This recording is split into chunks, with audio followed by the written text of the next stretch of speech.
Hi everyone, and welcome back to my nightstand horror hour with your friendly E-Witch, the Wicked Witch of the Web.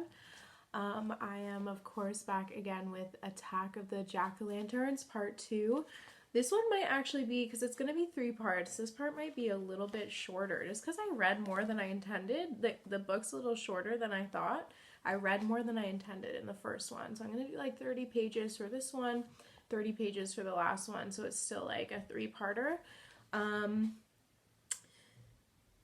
Depending on how that goes, I might even do a second book for October, or a little like special long one for Halloween, but we'll see, we'll see. Keep an eye out. Or potentially even a little reading of one of my own stories that I've been, an anthology, like a bunch of different stories that I've been working on since last October that I'm hoping to release soon. So maybe I'll do that too. So just be on the lookout. But today's is part 2 of Attack of the Jack-o'-lanterns, and thank you so much for coming back and listening with me or reading alongside me. This is might even be my top favorite next to One Day in Horrorland. I also really like My Shrunken Head. When Good Ghouls Go Bad, love that one. But this is the favorite for this month. Yeah. So without further ado, where were we? Chapter 13. Ooh, lucky number 13.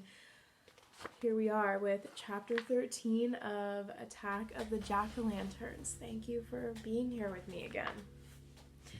Ooh. The week dragged by. I counted the hours till Halloween. Finally, the big night arrived. I was so nervous I could barely get my superhero costume together. It wasn't much of a costume. I wore bright blue tights and a blue top. I pulled a pair of red boxer shorts over the tights. For my cape, I cut up a red tablecloth we didn't use anymore and tied it around my shoulders. Then I pulled on a pair of white vinyl boots.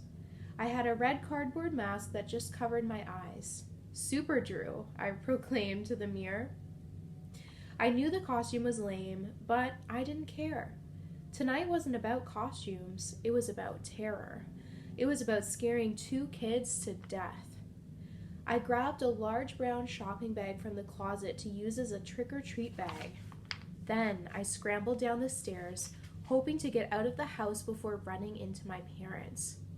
I hoped to avoid a last-minute lecture about how I had to be careful outside. No such luck. Dad stopped me at the bottom of the stairs. "Wow, great costume, Elf," he exclaimed. "What are you supposed to be?" "Please don't call me Elf," I muttered. I tried to get past him to the front door, but he blocked my way. "Just let me take one photo," he said. "I'm kind of late," I told him. I was supposed to meet Walker on the corner at 7:30. It was already 7:45. "Be careful out there," my mother called from the den. Dad disappeared to get his camera. I waited at the bottom of the stairs, tapping my hand on the banister. "Don't talk to strangers," Mom called. Very helpful. "Okay, one quick shot," Dad said, returning with his camera raised to his eye. "Stand against the door. You look great, Drew. Are you Wonder Woman or something?" "Just a superhero," I mumbled. "I've really got to go, Dad." He steadied the camera over his eye. "How about a smile?" I gave him a toothy grin. He clicked the shutter. "Oh, wait, did it flash?" he asked. "I don't think I had the flash on." He examined the camera. "Dad," I started. I thought about Walker standing by himself on the corner. Walker hated to wait. I knew how tense he'd be. As tense as me. "Dad, I've got to meet my friends." "If you see anyone suspicious, run away," Mom called from the den. "Let's try again, Elf." Dad raised the camera again. "Smile." He clicked the shutter. No flash. Whoa. He checked the camera again. "Dad, please," I begged. "Oh, wow," he murmured. "Would you believe it? No film." He shook his head. "I thought I had film in here. I'll go upstairs and get a roll. It will only take a second." "Dad!" I screamed.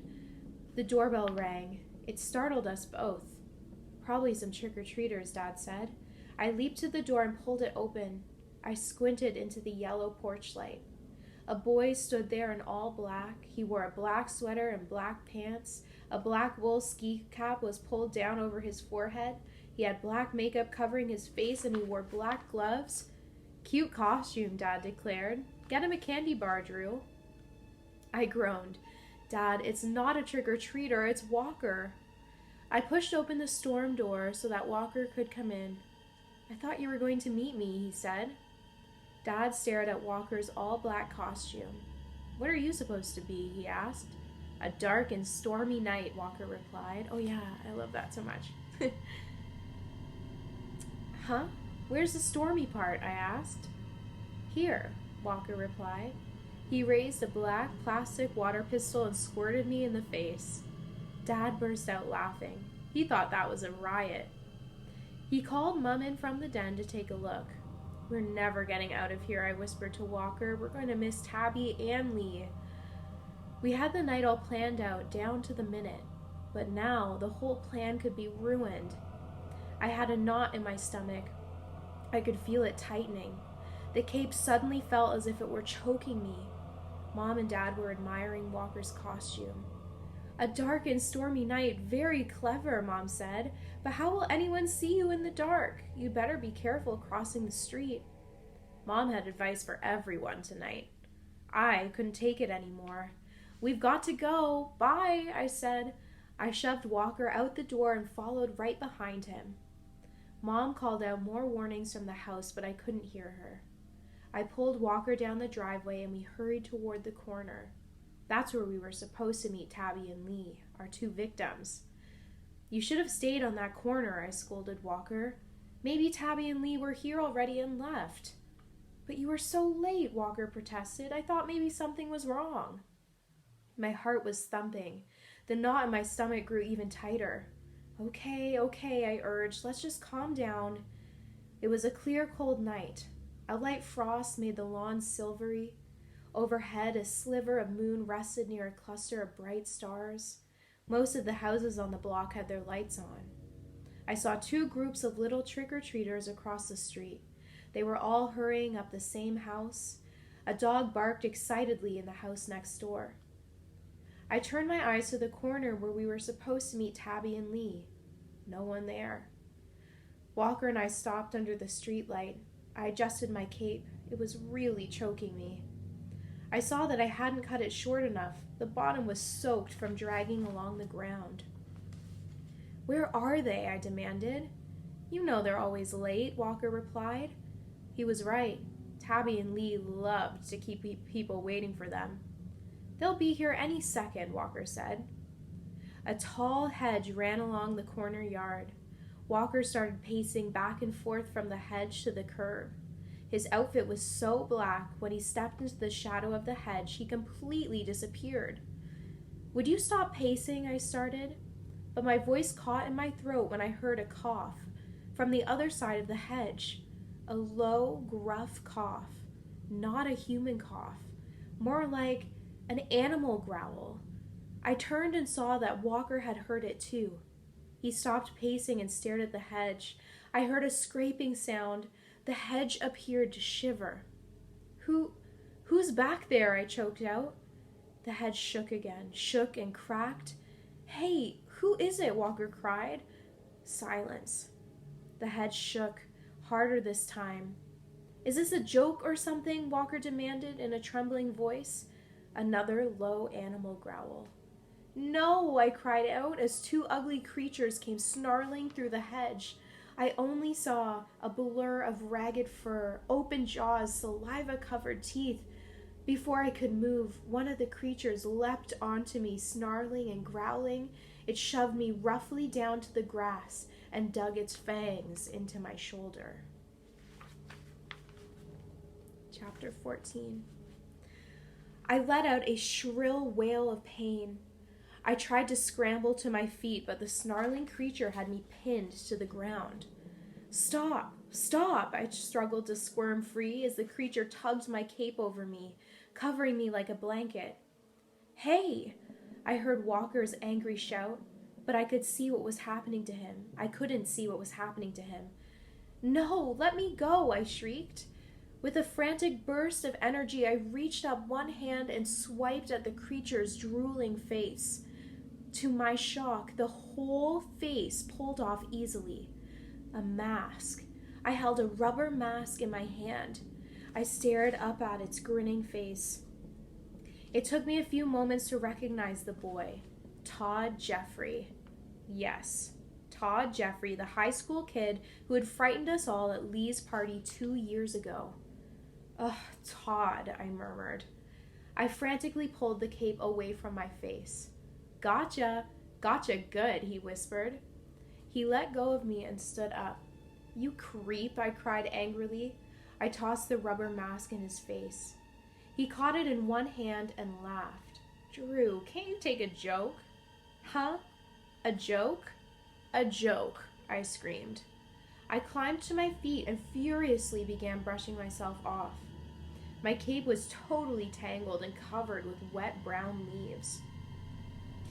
Walker had been wrestling with the other creature. The guy pulled off his mask. Of course it was Joe, Todd's disgusting friend. Hope we didn't scare you, he teased. He and Todd laughed like hyenas. They fell all over each other, slapping high fives and low fives. Before I could tell them what jerks they were, I heard more laughter. To my surprise, Tabby and Lee came stepping out from behind the hedge, and all 4 of them enjoyed a good laugh together. Grr, I uttered a furious growl. At that moment, I wished I really were a superhero. I wanted to plow my super fists into their laughing faces, or maybe spread my cape and fly away, far away, so I wouldn't have to see any of them anymore. Happy Halloween, Drew, Tabby called smugly. Happy Halloween, Tabby and Lee repeated in unison, grinning their disgusting grins. How long were you and Lee standing back there? I demanded angrily. Long enough, Lee snickered. He and Tabby both burst out laughing again. We were standing back there the whole time, Tabby declared. I love Halloween, don't you? I growled under my breath, but I didn't say anything. Keep cool, Drew, I instructed myself. Tabby and Lee and their 2 high school buddies played a little joke on you, but they won't have the last laugh. When the night is over, I told myself, Walker and I will be the ones who are laughing. When Shane and Shayna arrive, we're going to terrify them, truly terrify them. Todd and Joe had pulled their monster masks back on. They tilted back their heads and howled like wolves. Todd's mask was really gross. It had rubber saliva dripping over the long, pointy fangs. They're not coming trick-or-treating with us, are they? I asked Tabby. Tabby shook her head. She adjusted the tiara on top of her blonde hair. No way, Todd replied from behind the ugly mask. Joe and I are too old to trick-or-treat, especially with you crybabies. Then why are you wearing those monster costumes? Walker demanded. Just to scare kids, Joe replied. He and Todd laughed again, loud, cruel laughs. Joe grabbed my mask and pulled it down to my chin. Todd rubbed the back of his hand over Walker's cheek, smearing the black makeup. Then they ran off to find some other victims. What creeps. I was glad to see them go. I stood watching them, making sure they didn't change their minds and come back. Nice guys, Lee said. He set his orange and black trick-or-treat bag down on the grass. Then he adjusted his bee antennas. I heard kids laughing across the street. I turned and saw a group of 4 kids, all monsters and goblins, running up the driveway to a house. Let's get going, Tabby said. It's kind of cold. Aren't Shane and Shayna supposed to meet us? Lee asked. Yeah, they'll catch up to us, I said. We crossed the street and started toward the first house, a tall, brightly lit brick house with a smiling pumpkin cut out in the front window. As we made our way up the gravel driveway, I glanced at my watch and gasped. Nearly 8:15. Shane and Shayna were supposed to meet us on the corner at 8. Where were they? They were never late, never. I swallowed hard. Was this Halloween about to be ruined too? Had something gone wrong? Ooh, do we think something went wrong this Halloween? Chapter 15. At the 15-minute mark, too.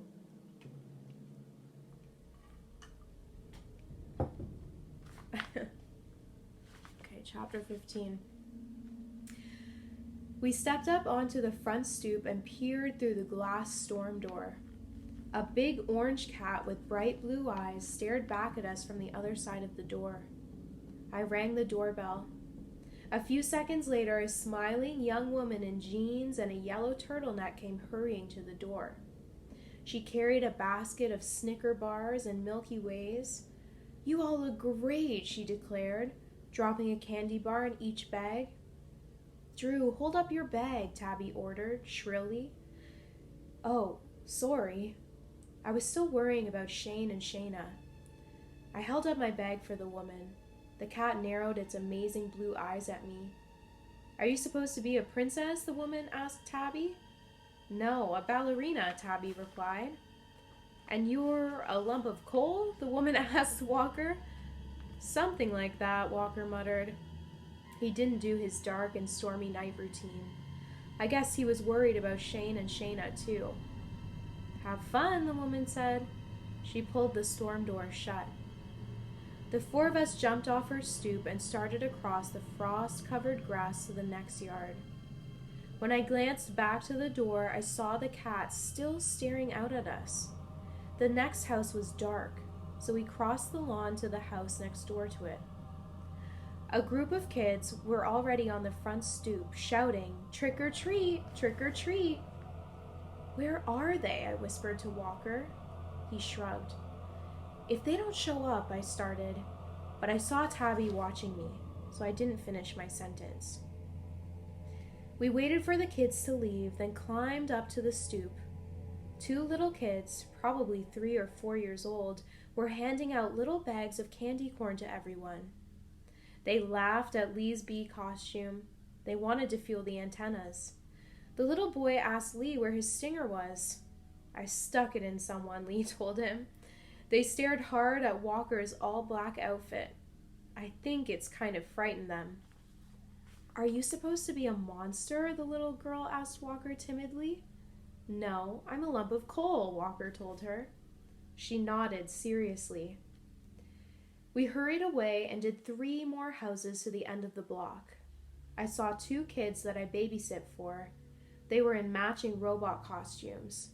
I stopped to talk with them for a minute. Then I had to run to catch up with the others. They had crossed the street and had started doing the houses on the other side. A strong gust of wind fluttered my cape. I shivered and glanced nervously at my watch again. Where were they? Where were Shane and Shayna? The whole plan depended on them. "Wow, pretty good haul so far," Lee declared. He held his bag open, studying the contents as we crossed the street. "Did you get any Kit Kats?" Tabby demanded. "I'll trade anyone for Kit Kats." "Only one person gave out apples," Lee said, making a disgusted face. He reached into his bag and pulled out the apple. Then he heaved it as hard as he could across the yard. The apple hit a tree with a loud thunk. Then it bounced into the next driveway. "Why do people give out apples?" Lee grumbled. "Don't they know we only want candy?" "Some people are just cheap," Tabby said. She pulled out her apple and dropped it into the grass. Then she kicked it with the toe of her ballet slipper. They both really deserve what they're going to get, I thought. They're both really jerks. But where are Shane and Shayna? We trick-or-treated our way down the block. It was getting pretty late and there were fewer little kids out. The streetlight near the corner was broken. We stepped into a patch of deep shadow. One of Lee's antennas kept slipping off. He slid it back into place for the 10th time. As we neared the corner, a tall tree blocked the moonlight and it grew even darker. "Oh!" I let out a cry as 2 figures leaped out at us from behind the tree. I thought that Todd and Joe had returned, but I quickly saw that it wasn't those guys. In a gray blur, the two figures turned their backs on us, blocking our way. They wore dark robes that flowed straight down to the ground, and over their heads, they wore pumpkins, large, round pumpkins, perfectly balanced on their shoulders. Whoa! Walker let out a startled cry. He backed up and stumbled into me. Tabby and Lee gaped in surprise, but the most horrifying surprise was yet to come. As they slowly turned to face us, their jack-o'-lantern faces came into view. Eerie, jagged grins cut into their pumpkin heads, flashing triangle eyes lit by flames.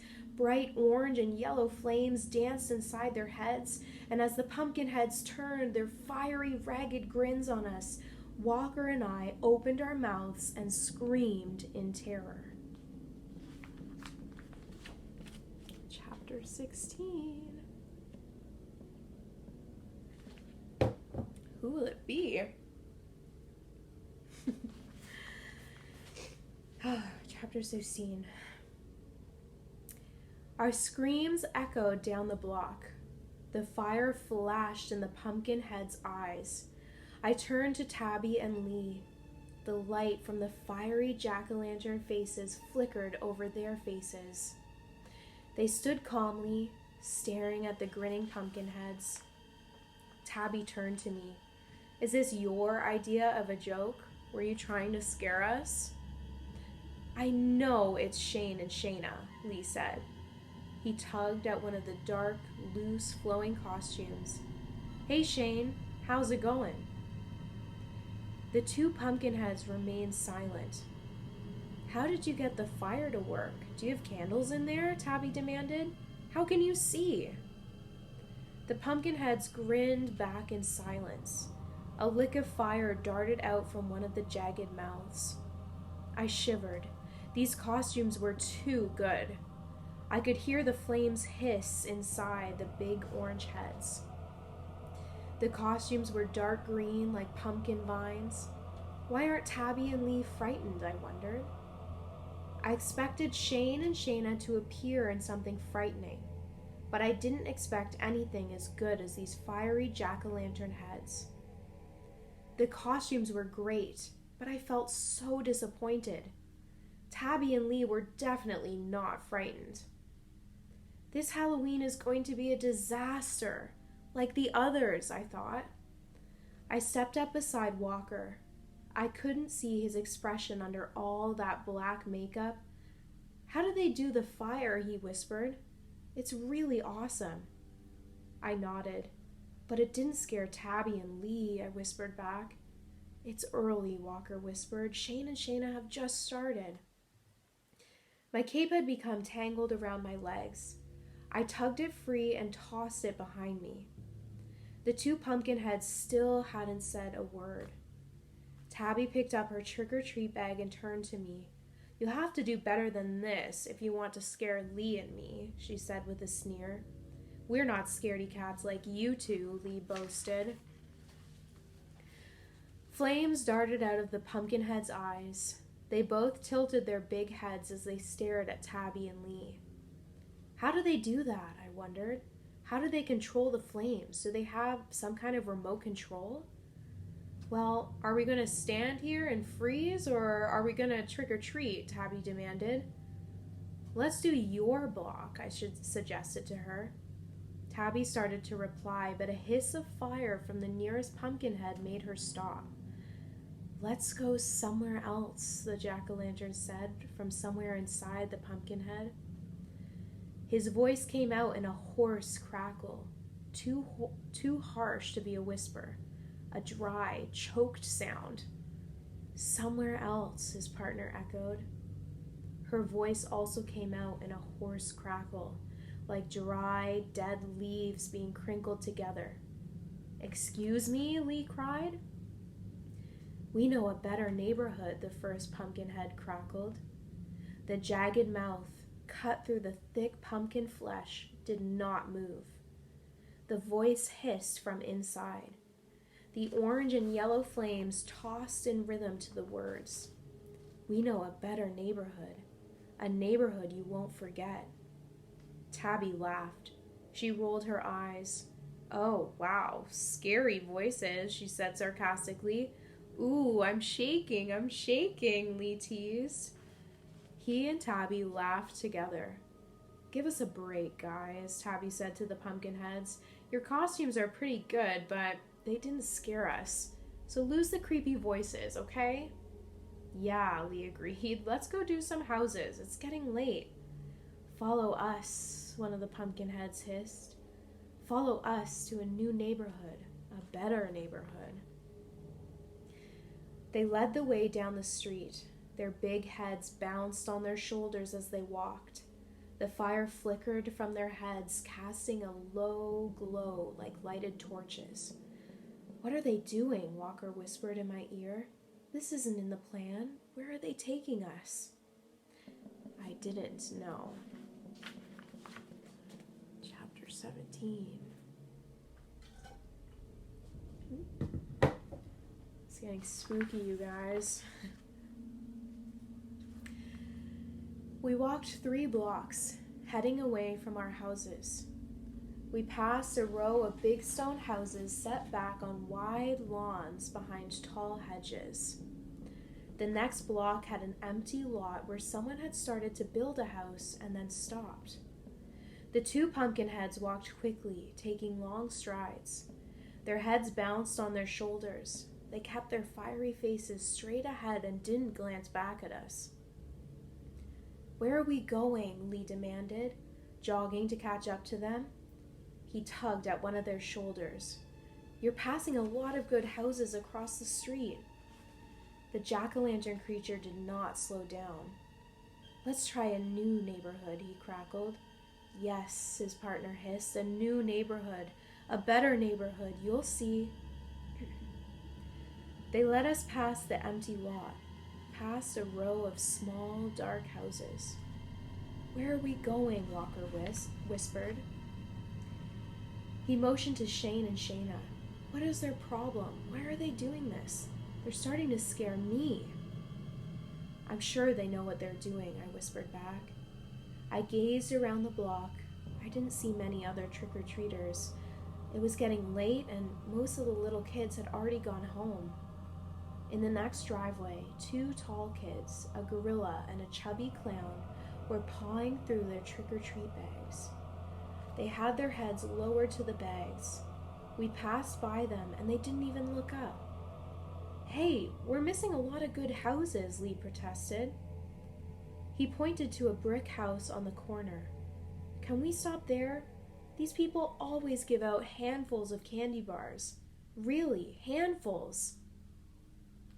The Pumpkinheads ignored him and kept walking. "Hey, whoa, stop," Tabby demanded. She and Lee both trotted up in front of the Pumpkinheads. "Stop, come on, whoa." "A new neighborhood," one of them croaked. "Let's try a new neighborhood," the other one echoed. "A better neighborhood." A chill ran down my back. Shane and Shayna were acting so weird. I tugged my cape off a clump of weeds. The air suddenly felt colder and damp.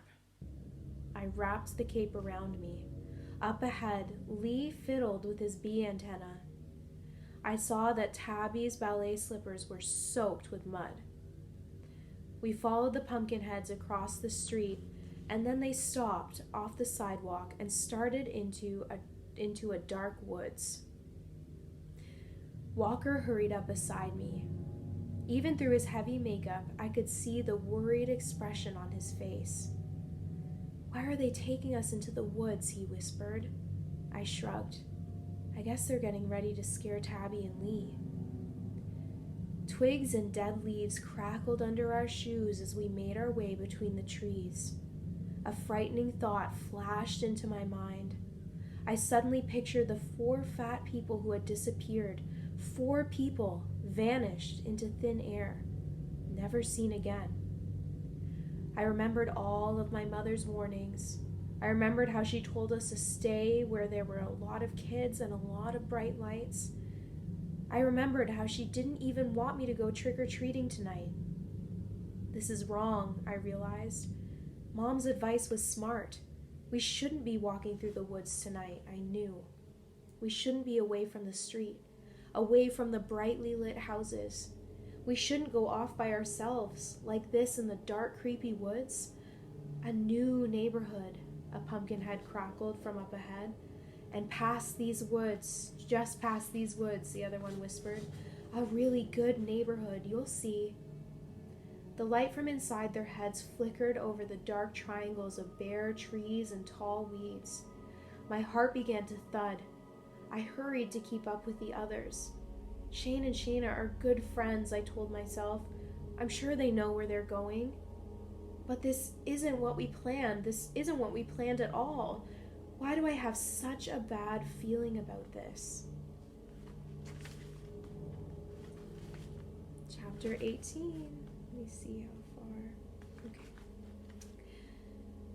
Shayna, give us a break, Tabby complained shrilly. Look at me, look at my ballerina skirt. She held up the front of the skirt. Even in the dim light, I could see the mud stain on the front. We have to get out of these woods, Tabby wailed angrily. Yeah, it's too dark and we're wasting too much time, Lee agreed. His trick-or-treat bag got caught on a low tree limb. He tugged it hard to pull it loose. Shane and Shayna ignored the complaints. The big, fiery pumpkins bouncing on their shoulders, they made their way steadily and quickly through the darkness of the woods. A few minutes later, we stepped out onto a narrow street, seeing the bright street lights and rows of little houses. We all let out a happy cheer. Now we can trick-or-treat, one of the pumpkins croaked. I turned my eyes up and down the street. I saw house after house, all small, all on tiny lawns. Most of them had lights on in front. Many of them were decorated for Halloween. The houses stretched for blocks, 2 rows of brightly lit little houses as far as I could see. This is an awesome neighborhood for trick-or-treating, I declared, starting to feel a lot better, a lot less frightened. Excellently agreed. We'll clean up here. Where are we? Walker demanded. How come I've never seen this neighborhood before? No one answered him. We were all too eager to get started. I pulled some wet leaves off my cape and straightened my mask. Tromping through the woods had messed all of us up. We took a few seconds to get our costumes in better shape. Then the 6 of us hurried up to the first house. A young woman carrying a baby in one arm came to the door. She dropped miniature candy bars into our bags. The baby stared at the flaming pumpkin heads and smiled. At the next house, an elderly couple took forever getting to the door. Trick or treat, we shouted at the top of our lungs. They raised their hands to their ears. I guess they couldn't stand the noise. I'm sorry, but we don't have any candy, the old woman said. She dropped nickels into our bags, a nickel per bag. We hurried across the small yard to the next house. 2 girls, about 7 or 8, greeted us at the door. Awesome costumes, one of them said to Shane and Shayna. They gave us little bags of M&Ms. This is cool, Lee declared as we hurried to the next house. The houses are all so close together, Tabby added. We can do 100 houses in no time. Why didn't we ever come here before? Walker asked. Trick or treat, we screamed as we rang the doorbell on the next house. A teenage boy with long blonde hair and an earring in one ear answered the door. He snickered at our costumes. Cool, he muttered. Then he dropped packages of candy corn into our bags. On to the next house, and the next, and the next. We did the next block, stopping at every house. Then we covered 2 more blocks.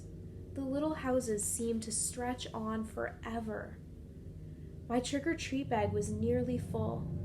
We stopped at the corner because Walker's shoe had come untied. While he bent down to tie it, we all stopped to catch our breath. Hurry up, a pumpkin urged Walker. Flames leaped angrily from his eye holes. Yes, hurry, the other one hissed. No time to waste. Give me a break, Walker murmured. I have a knot. As he struggled with his shoe, the two pumpkin heads bobbed and squirmed impatiently. Finally, Walker climbed to his feet and picked up his bulging trick-or-treat bag. The pumpkin heads were already leading the way to the next block of houses. "I'm getting a little tired," I heard Lee whisper to Tabby. "What time is it?" "My bag is nearly full," Tabby replied. With a groan, she shifted the heavy bag to her other hand. "Hurry," a pumpkinhead insisted. "Lots more houses to do." "Lots," the other one hissed. We did 2 more blocks, both sides of the street, about 20 houses. My bag was filled to the top. I had to carry it in both hands. Walker's shoelace had come undone again. When he bent to tie it, it ripped in his hand. "Now what am I going to do?" he muttered. "Hurry," a pumpkinhead insisted. "More houses." "I'm getting tired," Tabby complained, loud enough for everyone to hear this time. "Me too," Lee agreed. "And this trick-or-treat bag is getting heavy." "Stupid shoelace," Walker muttered, still bent over his shoe. "I guess it is getting pretty late," I said, gazing around. "I don't see any other trick-or-treaters. I think they've all gone home." I pulled off my cape. It was all tangled and it was starting to choke me. I balled it up and tucked it under my arm. "More houses," one of the pumpkin heads whispered. "Hurry, lots more to do," the other one insisted in her dry, crackling voice. The yellow flames danced inside her head. "But we want to quit," Lee whined. "Yes, we're done," Tabby agreed shrilly. "You can't quit," a pumpkinhead snapped. "Huh?"